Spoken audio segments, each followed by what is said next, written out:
오늘은 마태복음 1장 18절에서 25절의 말씀을 가지고 근심에서 순종으로 라는 제목으로 여러분과 함께 은혜를 나누도록 하겠습니다. 여러분, 예수님의 탄생 이야기는 사복음서 중에 마태복음과 누가복음에만 나와 있는 사건입니다. 마태복음에는 예수님의 탄생을 마리아의 남편 요셉의 시선으로 기록을 하였고, 누가복음에는 예수님의 탄생을 예수님의 어머니 마리아의 시선으로 기록이 되어 있습니다.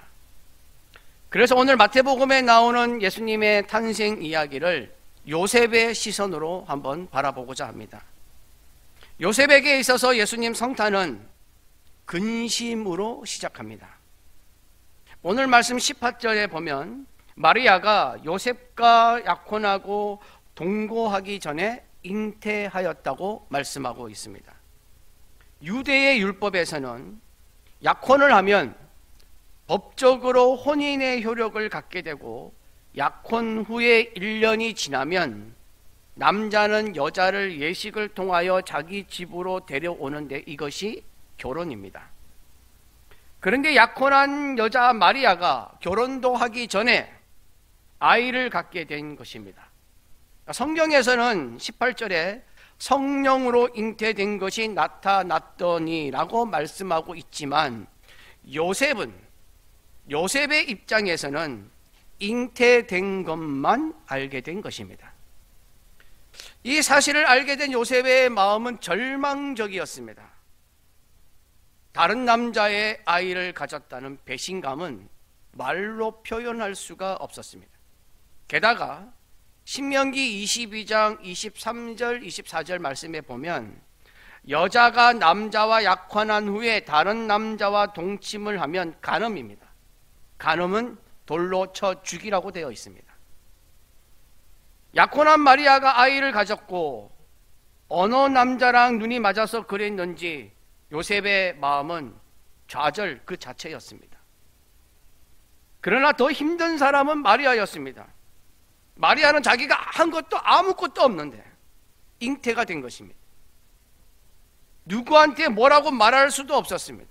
뭐라고 말하고 이렇게 이해를 시킨다든지 설득을 한다든지 설명할 수도 없었습니다.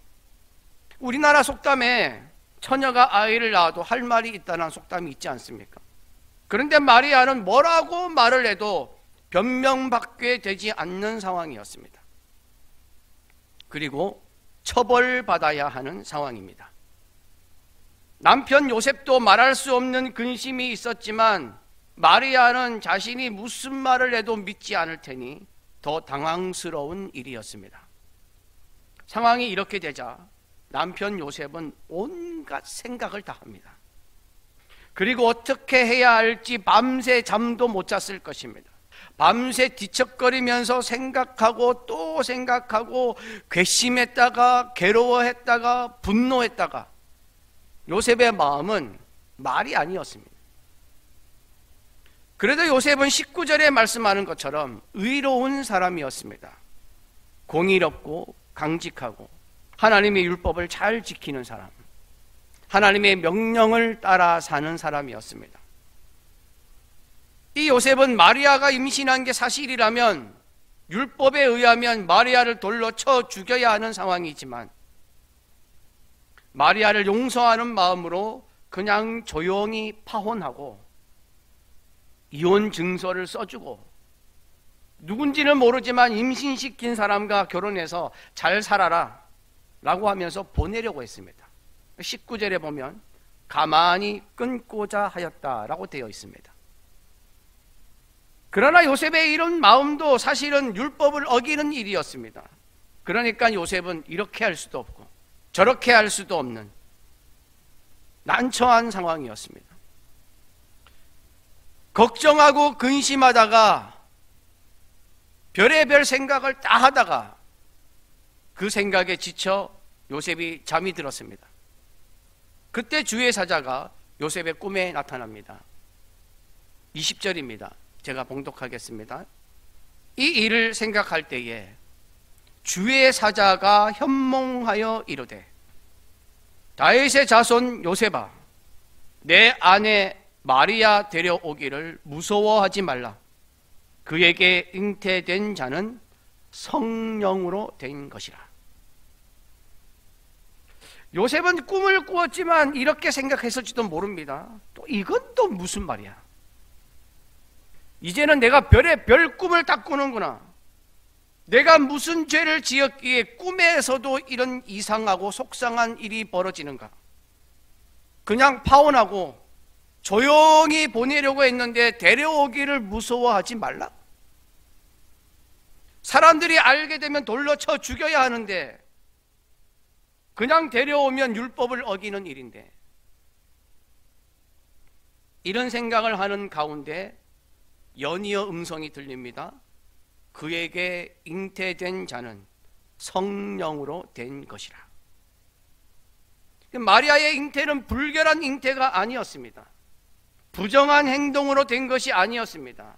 주의 사자는 요셉아, 내가 밤새 고민하고 좌절하고 근심하던 이 마리아는 그런 사람이 아니야 라고 말하고 있었습니다.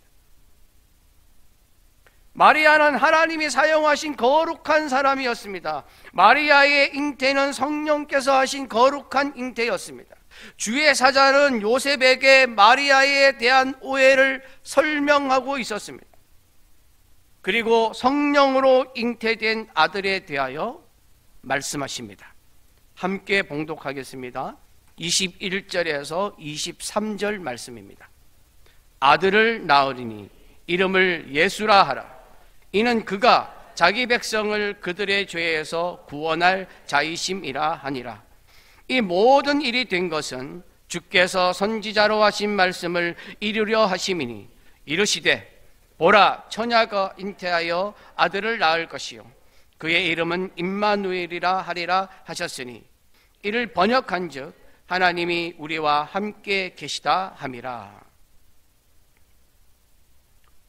주의 사자는 하나님께서 자기 백성을 죄에서 구원할 자를 보내셨는데, 이 일은 구약에서부터 선지자에게 하신 말씀을 이루시는 일이며, 처녀가 잉태하여 아들을 낳는다고 이사야 7장 14절에 이미 선포하신 일이라고 말씀합니다.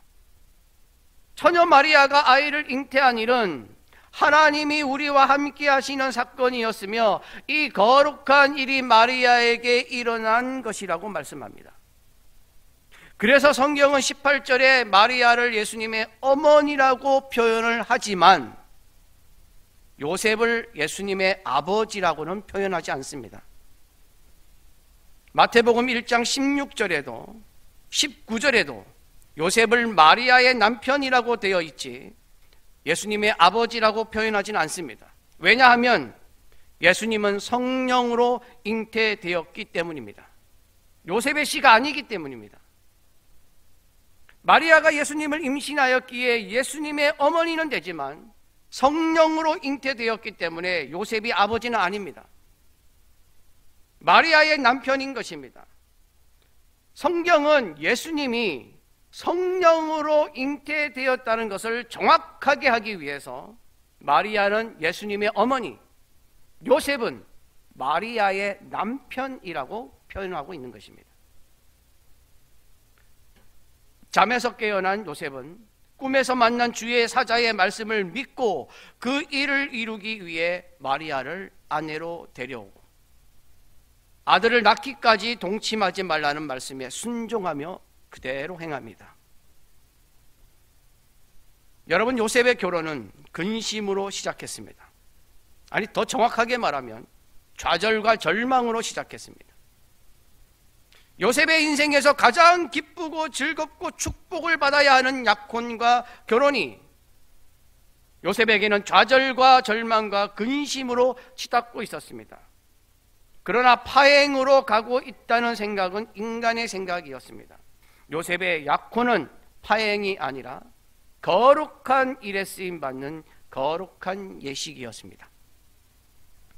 아내 마리아는 몹쓸 짓을 한 파렴치한 여자가 아니라 온 인류의 죄를 구원하기 위해 오실 메시아를 성령으로 잉태하는 거대한 사건에 쓰임받는 거룩한 사람이었습니다. 인간이 보기에는 좌절과 절망과 근심으로 끝날 것 같았던 결혼이었습니다. 그러나 예수님의 성탄은 요셉과 마리아의 결혼을 복되고 거룩하게 쓰임받는 결혼이 되게 하였습니다. 예수님의 성탄은 요셉의 좌절과 절망과 근심을 순종으로 바꾼 것처럼 그 어떤 누구도 좌절하지 않고 절망하지 않게 하는 역사적인 사건이었습니다. 예수님의 성탄은 사람의 인생을 멸망이 아니라 구원으로 이끄는 사건이었습니다. 그래서 예수님의 성탄은 기쁘고 복되고 즐거운 날인 줄로 믿습니다. 우리 인생에 좌절과 절망이 찾아올지라도 하나님은 그것을 선하게 바꾸시는 분이십니다. 이게 예수님의 성탄이 우리에게 주는 메시지입니다. 예수님의 성탄은 요셉의 절망도 마리아의 근심도 위대한 일로 바꾸었습니다. 이처럼 우리 인생에 어떤 절망과 근심이 와도 우리는 예수님으로 인해 기쁨의 인생, 복된 인생이 될 줄로 믿습니다.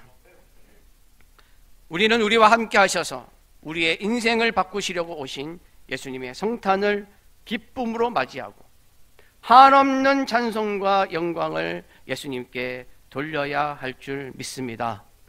우리가 모두 나의 인생을 복된 인생, 구원의 인생으로 바꾸시기 위해서 오신 예수님을 바라보며 우리의 평생이 메리 크리스마스가 되기를 간절히 바랍니다. 기도드리겠습니다.